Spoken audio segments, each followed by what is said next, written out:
Ya, kembali lagi bersama kami di Halo Indonesia. Pemirsa, melalui Sentra Kreasi Atensi Cibinong, para penyandang disabilitas memproduksi sepeda motor listrik yang ramah bagi difabel. Nantinya sepeda ini akan diproduksi dalam jumlah besar untuk membantu mobilitas sehari-hari para difabel. Sepeda motor listrik roda 3 untuk difabel menjadi salah satu produksi unggulan di Sentra Kreasi Atensi Ciung Wanara Cibinong. Bekerja sama dengan salah satu produsen otomotif, sepeda motor ini dirakit oleh 9 orang penyandang disabilitas binaan Balai Besar Vokasional Inten Suwono.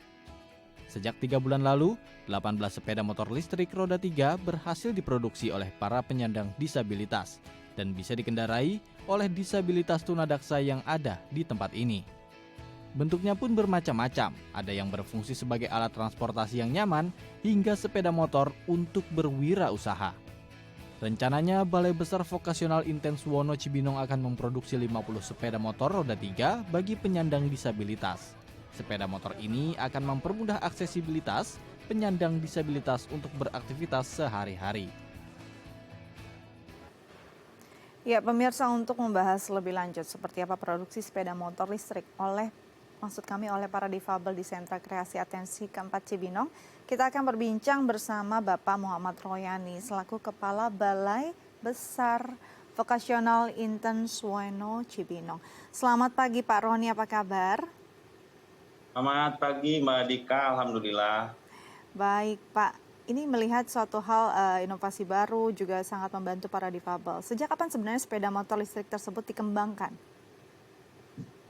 Sepeda motor listrik ini dikembangkan baru sekitar 3 bulan, kan. Jadi ceritanya Bu Menteri, beliau sangat memahami sekali kebutuhan-kebutuhan para penyandang disabilitas untuk memenuhi kebutuhan transportasi, kemudian untuk memenuhi kebutuhan wirausaha, serta sekaligus juga untuk pemberdayaan. Maka sekitar 3 bulan yang lalu, beliau memberikan arahan kepada kami untuk mulai melakukan proses perakitan sepeda motor roda 3 ini. Demikian Mbak Dika. Baik, ini areanya sebenarnya di Kabupaten Bogor, Cibinong lebih tepatnya ya Pak ya? Betul, Cibinong, Kabupaten Bogor. Baik, kenapa Pak area ini menjadi satu fokus untuk bisa memproduksi motor listrik ini untuk teman-teman difabel di sana?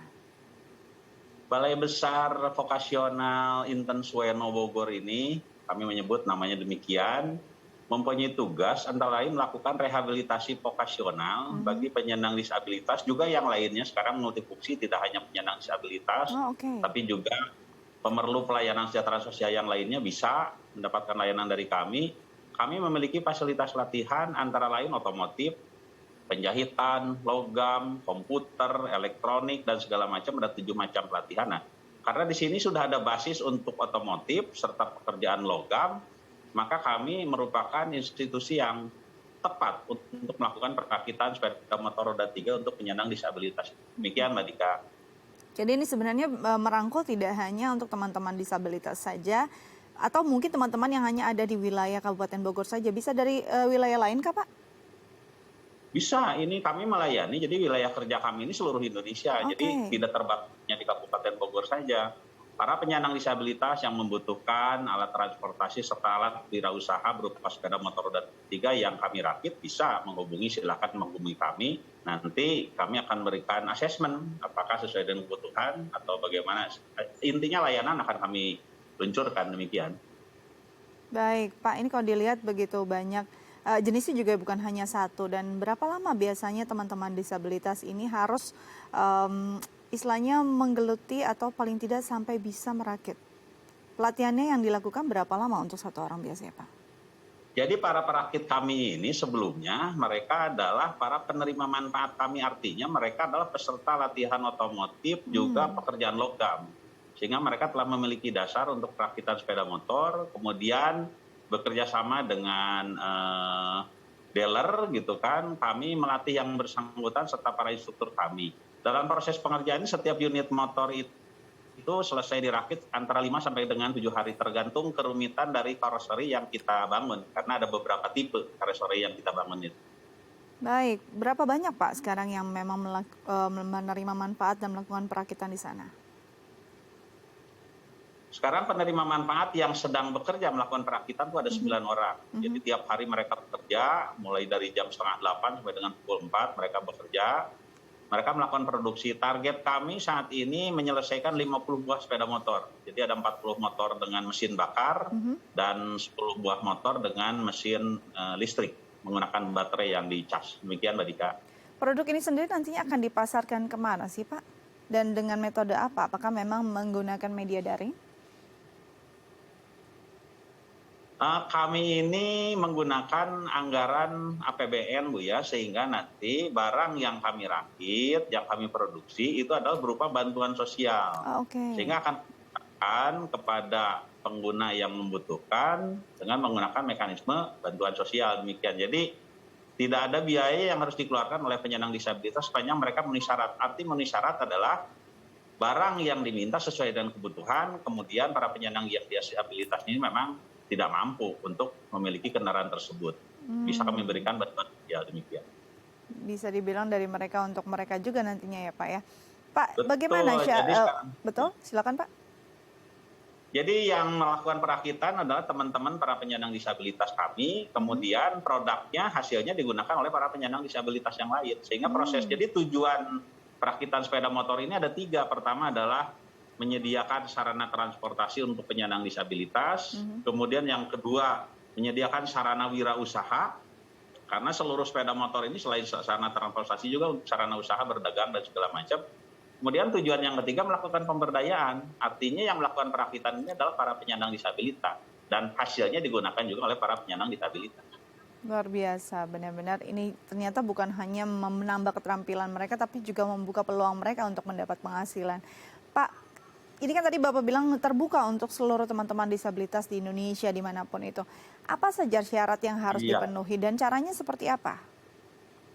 Ajukan saja permohonan kepada kami gitu kan, cukup permohonan, lampirkan alamat, KTP, kartu keluarga, kemudian nanti petugas kami akan datang ke alamat yang bersangkutan. Kami akan melakukan asesmen untuk melakukan penilaian apakah permohonannya memang sesuai dengan kebutuhan atau bagaimana.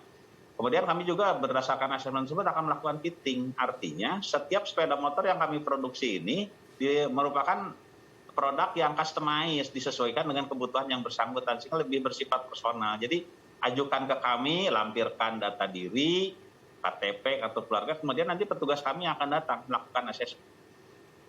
Baik, Pak, ini setelah adanya pelatihan dan sudah ada beberapa memang yang sudah jadi juga gitu sepeda motor ini sudah dirakit. Dampak apa yang dirasakan teman-teman disabilitas? Ada ini ya, pertama antusiasme, kemudian ada rasa diri bahwa pertama mereka bisa melakukan mobilitas yang sama gitu kan dengan non penyandang disabilitas, kemudian mereka juga bisa melakukan usaha yang sama. Sekarang dari rekan-rekan yang mendapatkan bantuan, mereka tidak terkendala lagi dengan jarak tempuh. Karena mereka sudah bisa menggunakan fasilitas motor roda 3 ini seperti itu. Jadi pertama adalah antusias, kemudian percaya diri bahwa mereka juga mempunyai kesempatan untuk berkembang sama dengan yang lain. Sehingga produktivitas serta kemandirian diharapkan bisa muncul. Baik, jadi ini yang memang sama-sama diharapkan. Adanya produktivitas, antusias mereka bisa menambah semangat dan juga mungkin bisa menginspirasi teman-teman lain yang belum bisa mendapatkan pelatihan yang sama. Begitu juga ya Pak ya?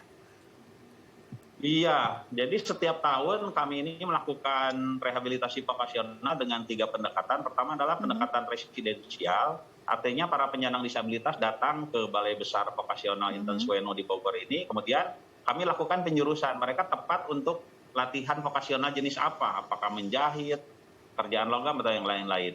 Kemudian ada juga kami yang melakukan outreach, penjangkauan. Jadi kami datang ke keluarga atau ke kelompok atau ke masyarakat di mana mereka mendapatkan pelatihan vokasional di tempat mereka, seperti itu. Baik, luar biasa. Semoga ini makin banyak teman-teman disabilitas yang dirangkul bahkan sampai ke penjuru Nusantara ya Pak. Pak Roni, terima kasih banyak sudah berbagi bersama kami di Halo Indonesia. Tetap jaga kesehatan, selamat kembali beraktivitas. Sama-sama, terima kasih Mbak Dika. Ya pemirsa, usai jeda kita akan menghadirkan informasi menarik lainnya, karena itu jangan kemana-mana, tetap bersama kami di Halo Indonesia.